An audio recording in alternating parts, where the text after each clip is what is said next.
How are you? The guru himself. How Yeah, you what's the keeping? crack? Grand, I'm fed up with this Cowboys shite, to be honest with you. Look, we'll get it sorted today. In fairness, you have more in common than you think. I don't know about that. He's a bit of an oddball. And listen, it's all for show. It's all for show. Hey, Guru! You finally brought your big dome head to town. Prepare to die. Welcome to Mayo, hey. Is he always this dramatic? Yeah. Right.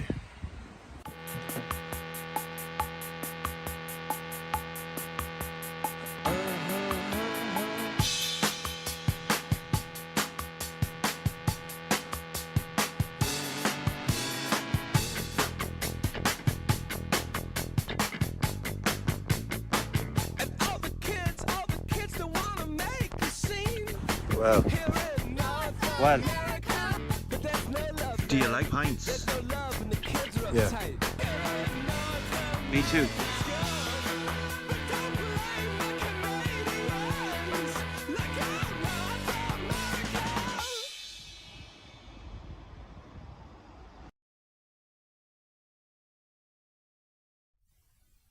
We're live. It was the greatest night of my life. Although I still had not found a wife, I had my friends right here beside me.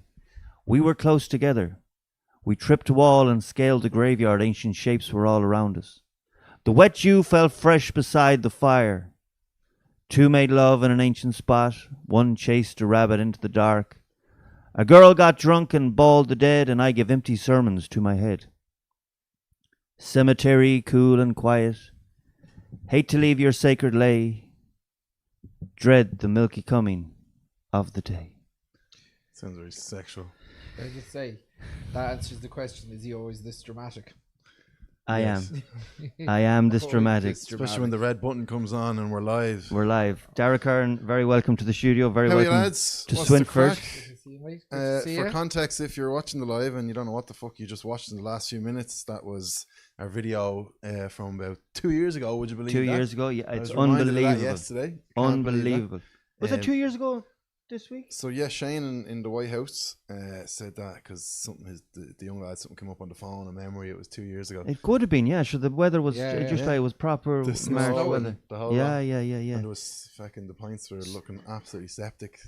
There was half them. In fairness, they had walked a good About bit. 600 Yeah. meters Been and probably snowed hanging in. around, being hailstoned in the whole work. For about It 2 started hours. snowing on the fucking pints. So that was our first encounter. That was like we'd only met maybe an hour before that, and the initial interaction was that you were reviewing creamy pints or Guinness pints, and I took a pot shot at you on Instagram, kind of knowing that the reaction. Initially, you were like, "Oh no, wasn't that you? I just general." I was like, yeah, bollocks. But Yeah. everyone was tagged because I was going on about the domage and the splitting the G and the temperature, the pint, and just drink the pint of fuck. Yeah. And I knew people would tag you away, and the rest is history. That became its own thing. The Guinness guru and the cowboy sort of rivalry, and people actually thought it was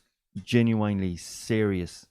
That you were coming down to, Yeah, you were no. coming down to We Mayo. were proper calling each other out. Yeah, like, and it we was had a like- couple of backs and And then front. we were on the stories like, oh, bags are packed, I'm on the way, and all this sort of shit. But I think the way you said it there, like Guinness Guru versus Cowboy, it was kind of like, you can see the way the video was made, like Yeah. very much, obviously, like Tongue-in-cheek. characters, Yeah. and it's Yeah. like Guinness Guru Complete character characters. versus the Cowboy character, Yeah, and then Daragh and Stephen are just our buddies. sound skins. Sound skins. Very good, very good friends. Darren Boyle since. goes, a Mead man between two Mayo man in Swinford. What a brave bastard. Well, if you've seen the size of them, you We're know the brave Yeah, ones. they we're gave the me brave small ones. chair here, Can you stand up for context? if you want. Yeah. Yeah, I just don't know if you'd get the context on a... well, if I stand up beside him. Yeah. How the fuck? Oh, stop. That's not professional, lads. Right. You'll see how. It's all right. Well, there you go. The context is there. That is The there. context is there. Okay, so He's a he's big out of bastard. shot. Got this on as well. I know. So what happened to you there? That's boot. I wish I had a cool story to tell. Literally, just like the cowboy fella doing a bit of running over the last kind of year, and Yeah. I think it's just like a stress fracture, so which just is like a compounding injury apparently. So yeah, no cool story unfortunately, but I'm only in the boot a few days. I'll probably have it for about another 6 weeks, so a load of bollocks really, but fuck it. Yeah, these things happen. I never got one. I was warned of them with all the marathons that I never actually got one. Do you think it's because you're 6'12", 50? 5'17". Yeah. I think so. Yeah, yeah. I'd say it's like I only started running last year. I used to think runners were fucking losers. Yeah. And then started running you'd be last right. year. Sure. I'd say I You'd be right. inspired you. I inspired him. Yeah. Because you started running doesn't change that. Yeah. Like, You I done know, runners a are Dublin legends, marathon, didn't you? Did the Limerick Marathon and the Dublin Marathon last Wow. year. Fair dues, man. Limerick was a bit of a shit show. Walked about half of it, but then did the Dublin one, kind of got my vengeance. But I do think I went the whole year and like I kept saying, yeah, touch wood, I haven't gotten any injuries from this, and I was always very injury prone playing rugby and Ghana, and I just think it's, and I typical kind of after the Dublin Marathon didn't run for about 3 months, and so then when I started running about a month ago, I was probably about a stone heavier. Yeah. And I'm lucky I don't think you really see it on me because I'm so so long. So long, yeah. But I was about 6 or 7 kilos heavier than when I did the Dublin Marathon, and probably a little bit extra weight as well on the body. Yeah, and yeah. people have said that, like being a big fella, like it's not like doing all that running. It's not great for the body. But sure. anyone to complete a marathon, whether you run it or walk it, it is no sneeze. It's 42 kilometers is some distance to do, and anyone that try and knocks marathon runners and hasn't done it, well then you're talking out your hole, because well, I don't. There's very few that would. oh, you listen. I put up posts in the past and people have been commenting. You're going to get that. I know that you're going to get that anyway. But do you mean deserve people that. saying? Why do I deserve that? But do you mean people saying like, "Oh, that's easy"? Yeah. Well, then they're just fucking idiots. Or even I remember putting up a post to promote the Swinford 3/4 marathon. Now that's 31 kilometers.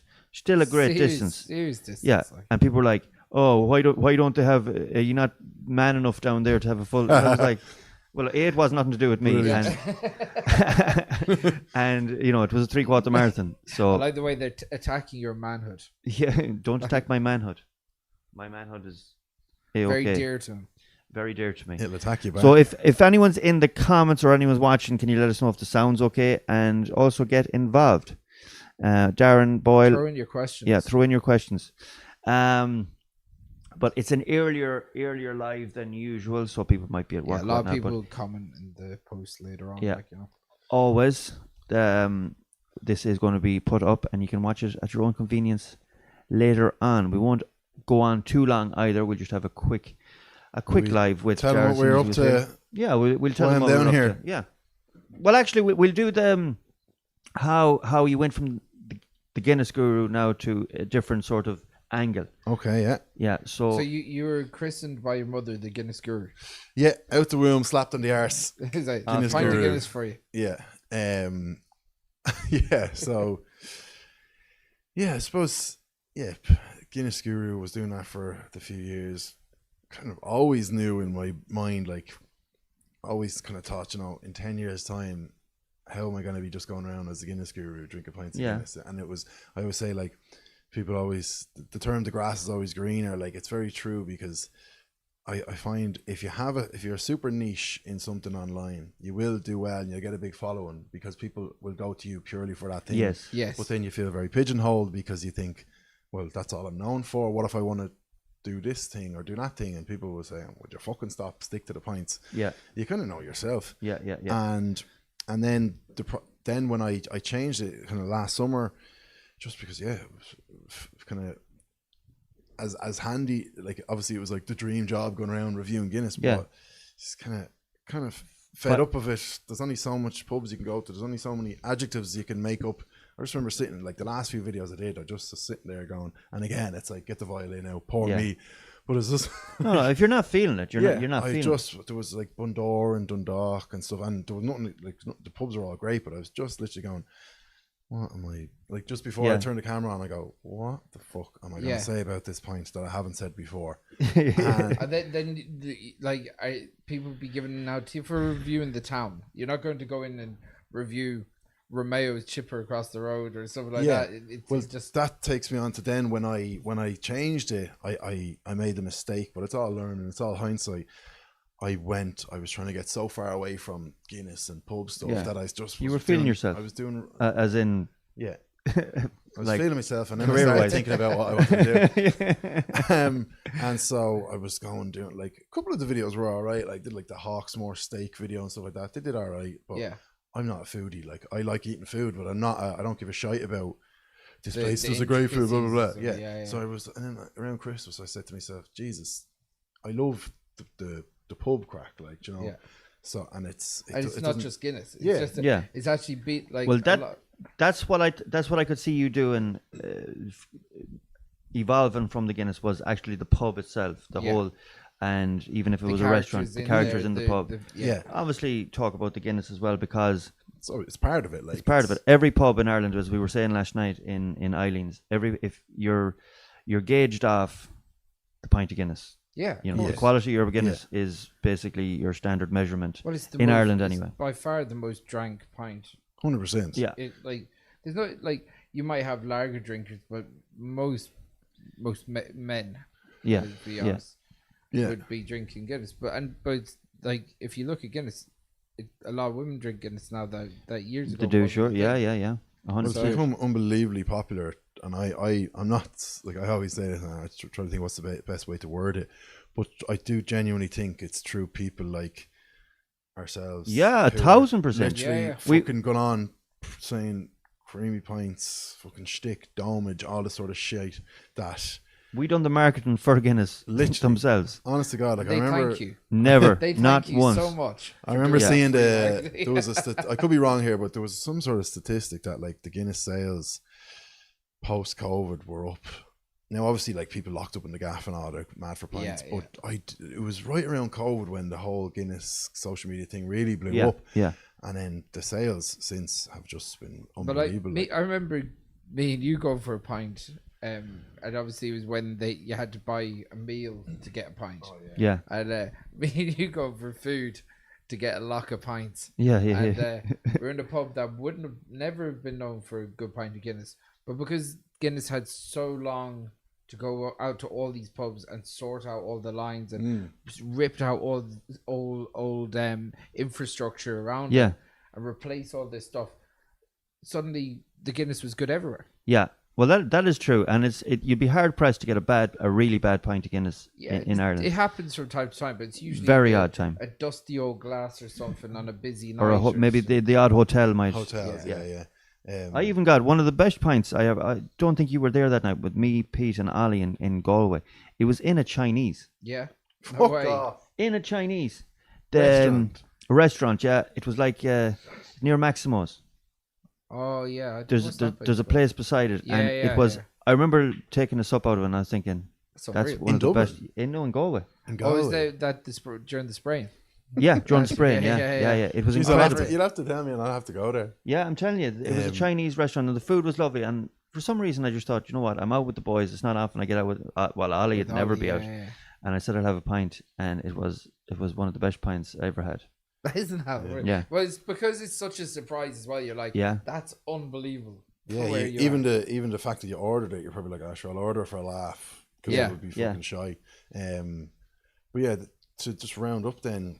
The whole changeover thing, the thing I'm saying now is that I realized, and in hindsight, it was what I should have been trying to do was just add on to what I was already doing instead of trying to completely change. Yes. Do you know what I mean? So that's kind of what I'm doing. I'm doing the pub stuff. That's what I love doing. A few pints of Guinness, chatting to owners, chatting to characters, telling the story of the pub.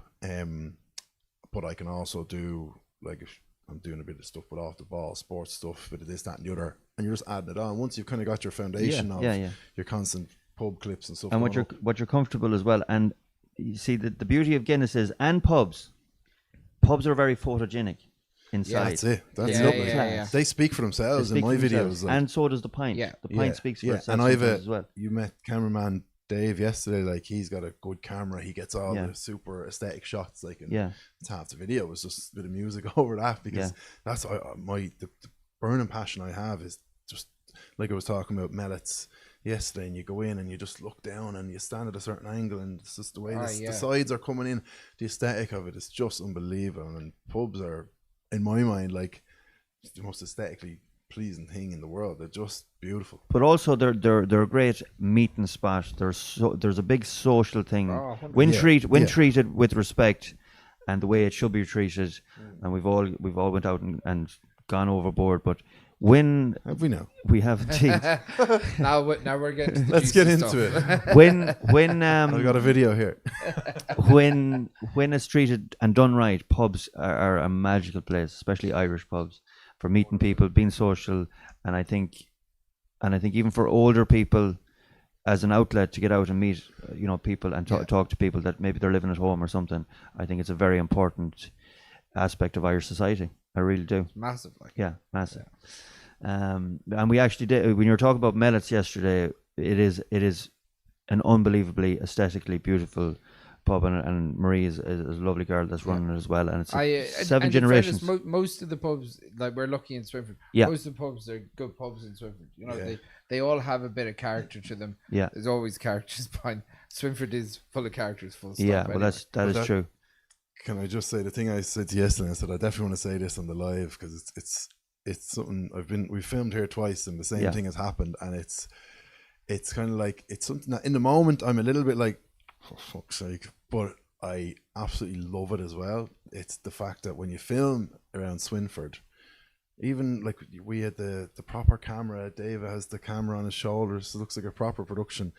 People around Swinford don't give a flying fuck that you're filming something, it's like you love it and hate it, because you're trying to get the video, or like you've just started pouring a pint and this is the crucial shot to get, and then someone's like, oh, I recognize you now. What's your crack? You're what? And you're just kind of go, oh, what's this that? But like it really adds to the character and the charm of the town. And I do think, correct me if I'm wrong, but it's probably from all the Hardy Book stuff, because there was 1000%. There was so much Hardy Books filmed, and people must have just gotten so used to cameras being around that they're just like. Sure, half the town was in the Hardy Books. Yeah, like, that's it. You look at all the background noise and stuff, including myself. I remember walking down the street and Martin going, "Do you have an hour just to sit in the back of the pub there?" Yeah. While they're doing I was like, yeah. Right. So it's like they're used to cameras, and it's like they were told in Hardy Books, just fucking be yourself there. Even the offshoot of the Hardy Books, I was filming with Alan Clark, and you were in that as well. No one batted an eyelid. We do our own thing sometimes around the town or up the woods. No one bats an eyelid. Up the woods, yeah. Oh, yeah. That's where we get the best stuff. Some of the best scenes that's have been on shot Patreon. up the woods. Yeah, that's only fans. But how are things, Jack? Are you well, Chief? Thank you for tuning in once again. That is Jack. There's plenty on the stream, but no one's really turning. Any questions. Comments. So we ask any questions for Daragh. We have to think of stuff for ourselves, which is annoying. Yeah. God forbid you start thinking for yourselves. But financially as well, you pigeonhole yourself with just stuck to Guinness Guru. Totally, yeah. That was a big. I made a big like dramatic looking video. It nearly looked like a fucking apology video. And I put it up on YouTube just to because like. I love YouTube is my like bread and butter. YouTube is just like, if I had to get rid of everything and just keep YouTube, then I would. Even though you'd be happy with that? Not like monetarily, but just like my passion is the kind of longer form videos. Yeah. I love doing the sketches and I love getting the clips, but like my thing has always been kind of from the long form videos, and so I feel like I've kind of a bit of a, I suppose, connection to my YouTube audience more than any other audience, because it's not just like to click subscribe on a YouTube channel is a big dedication. Yeah, exactly. Plus as well, they say that your YouTube followers are the most dedicated. It's 100%. Most dedicated ones. Yeah. So I then made. They're not as fickle, and I'm not saying. No, definitely. Yeah. And so I did it. Like I would, if there's something going on, I'll do like a little proper update on it. Like so, I did that last year, and one of them, I kind of gave 3 or 4 main reasons, and I said the money is shite. There's no money in it. Like, luckily I've Manscaped who sponsor videos, but there's Guinness is never really an option to like get money from Guinness or anything like that. No, people think even when I do the creamy pint videos, people say, "Oh, Guinness must be paying you." Yeah. A ton. Guinness have not approached me at all. The only time they approached me was to take a video down. yeah. Did you know that? You told me yesterday. The Galway races. Because I had it in a plastic cup, and I wasn't actually making fun of the plastic cup, and I've said this 1,000 times, but I was actually making fun of the fact that it was a Rockshore plastic cup, and we zoomed in on the Rockshore, but they were like, no, you can't put Guinness up in a plastic glass, but there was the only glass provided in the entire Galway races. So like it's a bit hypocritical when you're like actually saying, well, put them in pint glasses then. But they probably couldn't do that at a big event like that. Well, there'd be thousands of them broken on the ground. But it's like a double-edged sword. Then the money is shite because you're kind of just known as Guinness, and you're not getting paid with them. And also, other people don't want to really work with you because your name is literally the Guinness Guru. So it's like, if some brand goes on my page and wants to do something with me, my fucking name's not even there. It's like, So, that makes perfect sense. And as I said, and the thing is, it's not like as much as we all love a pint here, it's not the only thing about you. Most people would be shocked that you don't drink pints every minute of every day. I know that seems to be a shock to a lot of people. when we're doing lives in the evening or at night time, people are like, "Where's your creamy fucking pint?" I'm saying, like, if I ever go on a podcast and it's on a Zoom, you like feel, and we're only having this conversation in the car this morning, like you always feel obliged to have a pint in your hand and be drinking, and like the person whose podcast you're going on, or the hotel you've done the live show in, they don't give a flying fuck if you've got 5 more shows in the next 5 nights. They're like, you're in our little small town. We're going to hand you a pint and you're going to fucking drink it. Because that's what you do. And you're like, yeah, fair enough. But you actually feel like you cannot turn the pint down. But isn't it funny that that's our biggest complaint in our life? I know. Well, that is definitely. Speak for you, but definitely first world problems. 100%. Like, you can imagine someone listening going, just shut the fuck up. The lads complain about the free pints they get. Cry me a river of pints. What is the plan for the future? Jeez, tough question, I don't know. Like, I've always just loved anything around making videos. Not those type of videos now. That's for the Patreon as well. That's just for me and him. Yeah. Oh, that way is. And that's why I got into YouTube, and then the Guinness and the pub stuff was nearly, I just kind of randomly was doing that, and I loved it because of the video side of it. And I'm doing a couple of days a week with Off the Ball. Most people probably know Off the Ball, kind of big sports media company. In what aspect? So, like, say I was at the Aviva Stadium before the Ireland-Wales game, just kind of asking people stuff like, oh, who's the best player of all time, all this sort of stuff. So, Vox Popping? Vox Pop, yeah. I only heard that word, like, last week. All right, okay. I would have called that man on the street. No, Vox Pop. Vox Pop. Yeah. It's like a Latin word or something, is it? No, it's French, I'd say. Vox. It's not fucking, like, it's not. There's a lot of stuff. It's definitely a different language, because I was like, what the fuck is a Vox Pops? I learned a few things yesterday that you didn't know. Like, you didn't ever hear about. I was very surprised that you never heard of the 2 o'clock to 4 o'clock. Oh yeah. The 2 o'clock to 4 o'clock. You know, when the pubs used to shut down. Yeah. Do you remember that? How old are you? I don't. I'm 36. So you're right in between us two. A couple of days ago, not to show his age, but I won't say my age then. But you're right in between us two, and I don't remember that.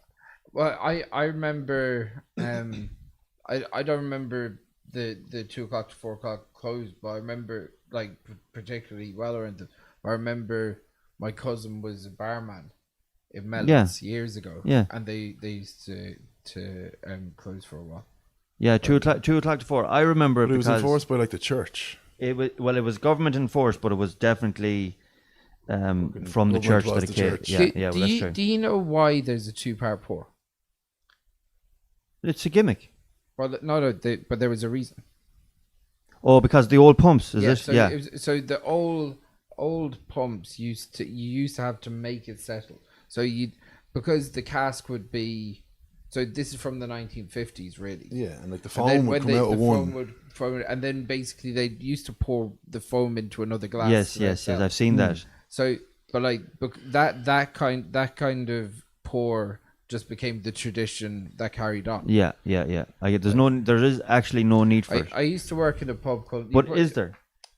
I would think there is, and I do agree. It's probably the most fucking genius marketing gimmick of all time, because it brings up this whole you have to leave it there, and then you leave it. It gives a little bit of reverence to it. Yeah, and it's like a bit of mystique as well. Mystique, and you pull it up, and it's proud and it's settling, and it does look cool. But I did a video before, and I poured it straight, and then I poured a 2-part pour, and obviously taste wise, if someone's trying to tell you the taste is different, there's no difference. There's no difference. You don't get the dome on top. Okay, you don't. It kind of sinks into itself. Yeah. If you just do the 1-part pour. So when I was working, I worked in a pub called Nancy Hands on Parkgate Street.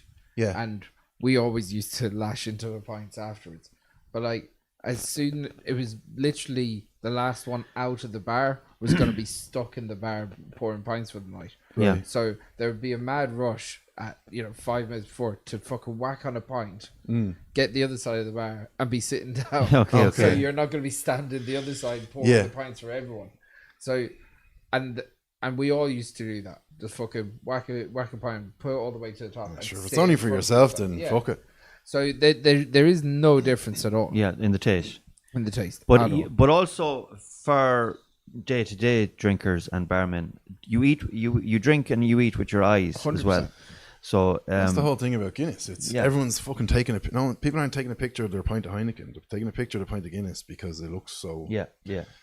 I don't know. But even the thing with splitting the G and the domage, the aesthetic of it, the black and white, is a new thing. Yeah. We were talking about that. Taken that like. This is the only way to drink a pint now. Yeah. Every time I watch him have a pint, he doesn't enjoy it. He's just like and then looking at it. Like, did I do it? Which I've completely contradicted myself on it. I don't do it in every pint. Literally, but, I watched you have about 4 pints. That's you were purely, like, I'm practicing. That's purely out of habit of just doing it. From watching other people doing it and actually giving out about it myself. And then suddenly I've turned into this splitting the G. To be fair, it's like, if you're trying to do it or not, like, you do take, like people say with a pint of Guinness, you have to take a good gulp at the start. So it typically would be around there anyway. Yeah. So it's kind of like, you might as well it would be. It would be around there anyway, and there's no harm to check. And also, the reason Daragh is down is we done a few pubs around Swinford yesterday, and we also went up to a pub in Ahamore, Eileen's pub, and the great Donald Byrne as well. But you're just going to have to check them out when he releases them on your YouTube page, and trust me, they're brilliant videos, and gives great insight into rural pubs, and especially Donald's a character. Donald is a proper character. Shane was very good too in the White House. Absolutely nailed it. Yeah, wealth of knowledge. Shane's good crack. Yeah, he's great crack. He was very good, and he spoke well as well. So that's really looking forward to actually looking back them myself. So all good there, but. Irish Newfoundland Bear goes, Vox Pop is short for Vox Populi, Latin for the voice of the people. Oh, it is for Latin. That makes perfect sense. Yeah, I said Latin. Thank you very much, Irish Newfoundland Bear. Newfoundland, as they pronounce it over there, I'm pretty sure. Newfoundland. Newfoundland. Don't say Newfoundland. Newfoundland. Wow, we're learning. Kieran says, "Oh lads, you're on too early. I'm gonna have to have a drink now." It's never too early to have a drink if you're in the mood, as you know from yesterday. So yeah, we also done a few like video sketches as well for Instagram, so they'll be going up as well. Looking forward to them too. But and you can see we're both in green, so we're about to go and film another little. You can probably guess. For the time of year that it is. Yeah. So yeah, it's all good. We won't keep you much. How long are we on? We are on exactly 30 minutes. We're on 30 minutes. Well, listen, we'll wrap it up. We said we wouldn't keep you on too long, and it was a short and first sweet. time for everything. Do you get that? No. What did you just say there? I said short and sweet. Before that? We won't keep you long. Before that? I can't remember. We'll wrap it up. Oh! Oh my God! That was an under the table sly dig at me, and which will be. I went over your head at first. It went under my head and over my head. Newfoundland rhymes with understand. Understand. Newfoundland rhymes with understand. Okay. There we go. New things you learn. I've learned 2 new things. That you don't wrap it up on this line. How to wrap it up? I know how to wrap it up. Pops is Latin. I know how to wrap it up, and this is exactly. We know you won't. That's exactly what I'm going to do now. I'm going to wrap up this conversation very, very quickly. Listen, guys, thank you so much to Daragh for joining us for the last half an hour, for the last 2 days. And thank you very much for watching and tuning in. If you haven't already, please subscribe to the channel. Till the next time, stay safe, stay healthy.